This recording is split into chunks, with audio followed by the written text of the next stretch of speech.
He loved his wife more than anyone.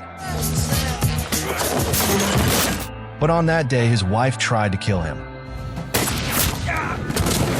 This utterly shocked him, but more than that, the reason behind her brutality would shock you too. You still alive, baby?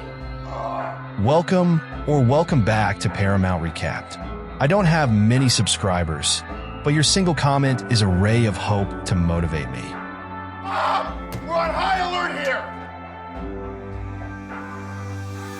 The movie kicks off with John and Jane Smith in a therapy session, both pretending to be happy, rating their marriage an 8 out of 10. But the room is filled with tension and passive-aggressive vibes. When they dodge questions about their relationship, the therapist switches to asking how they first met. Flashback to about 5 or 6 years ago in Colombia. John was sitting at a bar when he noticed Jane running from the cops. He decided to step in and help by claiming they were together. The two spent the evening hanging out, which led to a wild night of dancing. Jane expected it to end there, but John surprised her by returning the next morning with breakfast. They spent the day at a fair, where both tried to show off their shooting skills. John flaunting his, and Jane keeping up with what she called beginner's luck. Things moved quickly from there, and soon enough they were dating. John told his friend Eddie about Jane's career in IT, saying she ran her own company and was very successful. Eddie felt John was rushing, but John insisted he was in love. Meanwhile, Jane believed John was a successful contractor. Despite friends being a bit skeptical, John and Jane were already planning their wedding. Fast forward 6 years, and they're married, living in a cozy suburban home. The two get along, but there's a strange competitive energy between them. They even compete when leaving for work in the morning. That evening, John pulls up to the house with a cautious look, checks a lipstick stain on his collar, and slips on his wedding ring before heading inside, where they greet each other with polite smiles. Both secretly display some surprising skills. John casually sinking a basketball shot without looking, and Jane balancing on a chair, but they play it cool around each other. Later that night, John sees Jane get a call, and soon after, she's dressed up, explaining she has to go fix a server issue downtown. She heads out, with John following her a bit later. Jane arrives at a hotel, where armed guards lead her to a man who seems ready for some fun, as Jane reveals a dominatrix outfit. But she quickly turns the tables, snapping his neck instead of playing along, and then escapes out the window using a grapple hidden in her handbag. Meanwhile, John heads to a bar, where he stumbles into a back room with some guys playing poker. Acting drunk, he talks his way into their game, but soon, he kills everyone in the room, including their friend who arrives last. Jane returns home shortly after, managing to sneak past John before he suspects anything. The next day, John heads to his shed, revealing a hidden underground safe room packed with weapons and cash. After he leaves, Jane also reveals her own stash, tucked in their oven, where she grabs a gun and knife. John goes to his construction company, which is actually a front for his real job in contract killing, while Jane does the same at her office, which is set up as a full-blown assassin headquarters. Both get the same assignment: take out a prisoner named Tank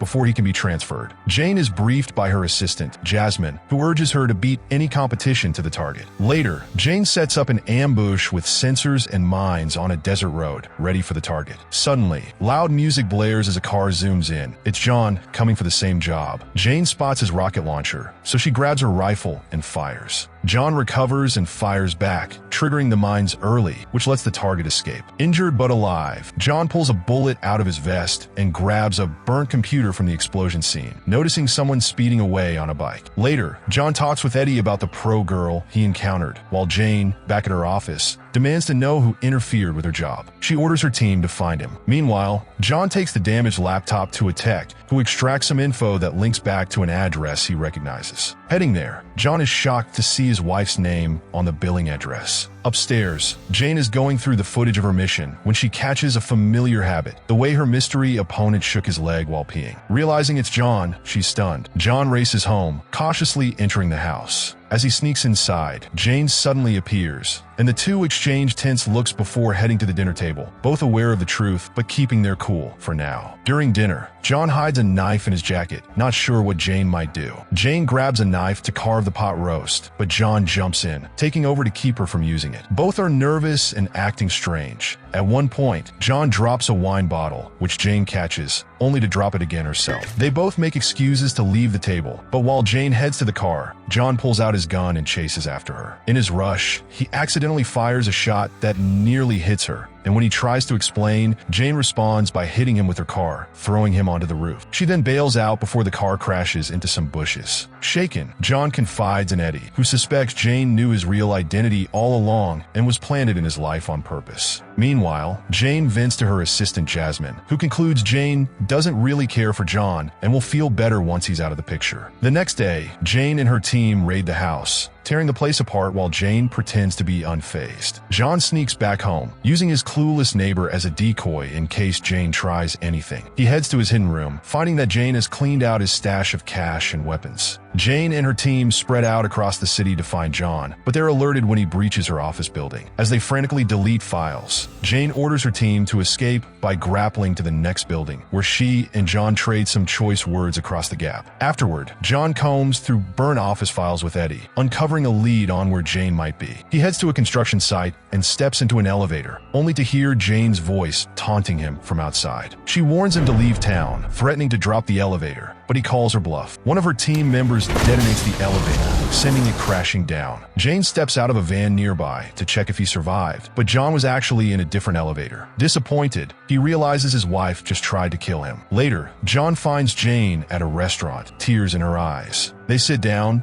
pointing guns under the table while attempting to talk it out. John invites her to dance, and as they twirl, they discreetly start disarming each other. Each tries to figure out if their marriage was all a sham or if any of it was real. Jane leaves, causing an explosion as a distraction, while John notices a ticking in his jacket and throws it away before it blows up. They both rush home, where John calls Jane to tell her he truly loved her from the start, but she coldly says he was just a target. They arrive home and break in from opposite sides, ready for a showdown. Inside, they engage in a full-on shootout, ripping the house apart. John manages to cause an explosion using the gas lines, which disarms Jane, and they begin a fierce hand-to-hand fight, throwing each other across rooms. When they end up in a standoff, John lowers his gun, realizing he can't kill her, and they suddenly realize they're deeply in love. This quickly turns into a passionate encounter just as intense as the brawl. Meanwhile, Eddie receives a notification about a huge bounty on both John and Jane. The next morning, the couple, now happier than ever, try to make breakfast in the wrecked kitchen. But trouble isn't far off. A delivery man arrives, not with packages but with bullets. Smoke grenades fly in and laser scan the area. John and Jane grab their weapons and hide in the basement as a bomb drops, barely making it out alive as their house explodes. They steal a neighbor's car and hit the road, chased by hitmen. John does the shooting while Jane takes the wheel, showcasing some serious driving skills to shake off their pursuers. They eventually make it to Eddie's place,